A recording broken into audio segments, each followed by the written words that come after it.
तो अब चौधरी साहब, इसमें ख़ास बात यह है कि इस फिस्कल ईयर में जो ये गुजर चुका है उसमें 4 महीने तो वो थे जब जंग शुरू हुई, अपनी पीक पर पहुंची, फिर उसमें थोड़ा ठहराव आया। उसी दौरान हुकूमत ने नई स्ट्रेटजीज़ बनाई, अपने ऑस्टेरिटी मेजर्स का ऐलान किया। उन मेजर्स के ऐलान के बाद तो ये रकम पिछले साल के मुकाबले में स्टैटिक रहनी चाहिए थी, इसमें कोई थोड़ी बहुत कमी हमें नज़र आनी चाहिए थी।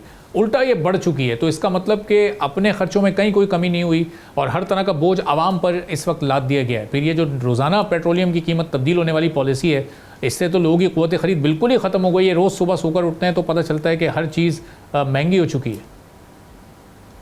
लेकिन जो लॉज या रेगुलेशंस भी जो बनाई जा रही है ना, उसमें भी ये जो ब्यूरोक्रेसी है या हुकूमत है या जिसे मैं अशराफिया कहूँगा, वो अपने मफादात को जो है वो मद्देनजर रखती है।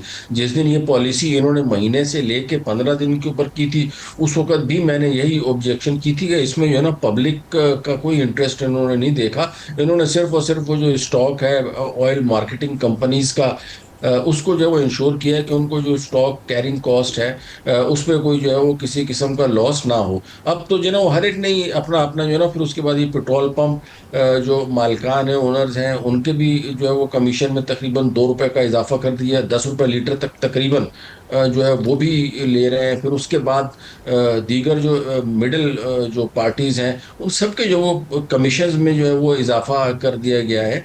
तो उसमें गुर्बत और आम आदमी का तो कहीं कोई जिक्र नहीं आ रहा ना।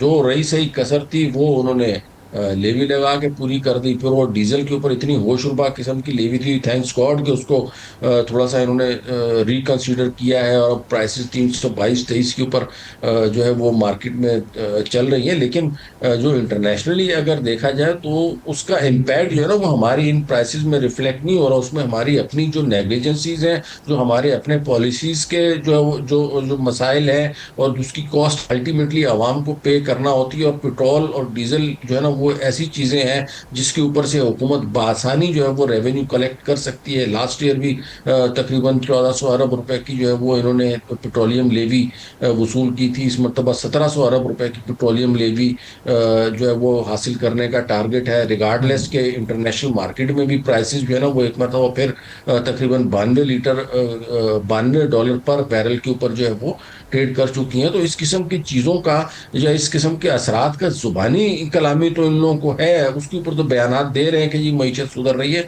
बट उसको अगर हम जब जब ये देखते हैं कि उसको अमली तौर के ऊपर उसके ऊपर क्या इकदाम किए गए, तो उसमें अनफॉर्चुनेटली हमें किसी भी हवाले से किसी भी किस्म का कोई बेनिफिट होता हुआ आवाम के लिए नजर नहीं आता। जो भी चीज़ें हैं वो सिर्फ और सिर्फ अपने पर्सनल बेनिफिट्स को, अपने मफादात को जो है वो तहफ़्फ़ुज़ देने के लिए की जा रही हैं। अनफॉर्चुनेट है, बहुत ज़्यादा मेरे ख्याल में इसको जो है वो इसमें इस्लाह की गुंजाइश सही। और मौजूद है। चौधरी साहब, ये पिछले हफ्ते हमने देखा कि 32 रुपये एक रात अचानक से प्रेस कॉन्फ्रेंस करके डीजल की कीमत कम की गई।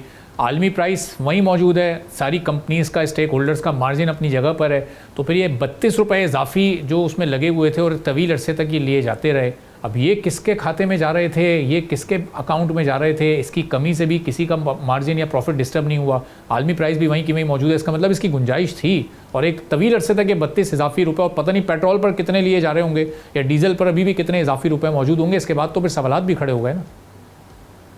देखिए, मैंने अभी आपको बताया ना कि जो गवर्नमेंट ने पेट्रोलियम लेवी जो वसूल करनी है और उसका हदफ 300 अरब डॉलर से बढ़ाया, 1700 अरब डॉलर वसूल करने हैं उन्होंने।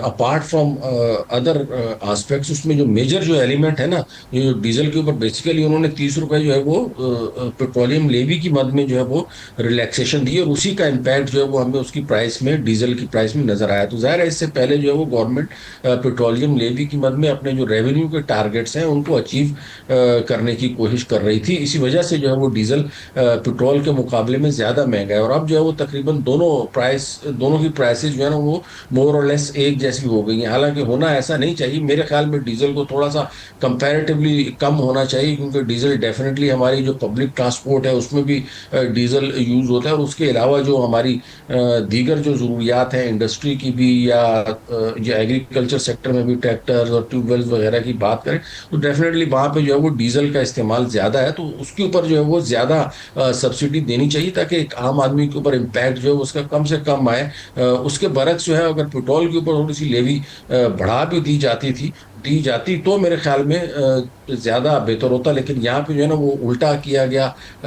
अगेन वही जो है वो आम पब्लिक का जो वो इंटरेस्ट इसमें नहीं देखा गया। तो आइंदा जो है ना मेरे ख्याल में इस पॉलिसी को ज़्यादा बेहतर यही होगा कि डीजल के बजाय अल्लाह ना करे कि प्राइस वैसे बढ़ानी पड़े, क्योंकि अब ऑलमोस्ट 323-25 रुपए तक तो पहुंच गई है। अब इससे ऊपर अगर जाएगी तो डेफिनेटली वो फिर उसका इन्फ्लेशन के ऊपर बहुत ही ज़्यादा जो है वो इम्पैक्ट आ जाएगा। ऑलरेडी 8 से 10% के ऊपर तो इन्फ्लेशन का फिगर भी जो है वो मंथली मूव करते हुए पहुंच गया है। तो मेरे ख्याल में जो है ना इसको सस्टेन करने के लिए थोड़ा सा हुकूमत पेट्रोलियम लेवी के ऊपर अगर कॉम्प्रोमाइज करे तो दीगर जो चीज़ें हैं वो ऑटोमेटिकली जो है वो कंट्रोल में आ सकती है। जो उनकी इनडायरेक्ट ड्यूटीज़ हैं वो सारी कस्टम ड्यूटी वगैरह वगैरह। सब्सक्राइब करें और बेल दबाएं ताकि कोई खबर रह न जाए।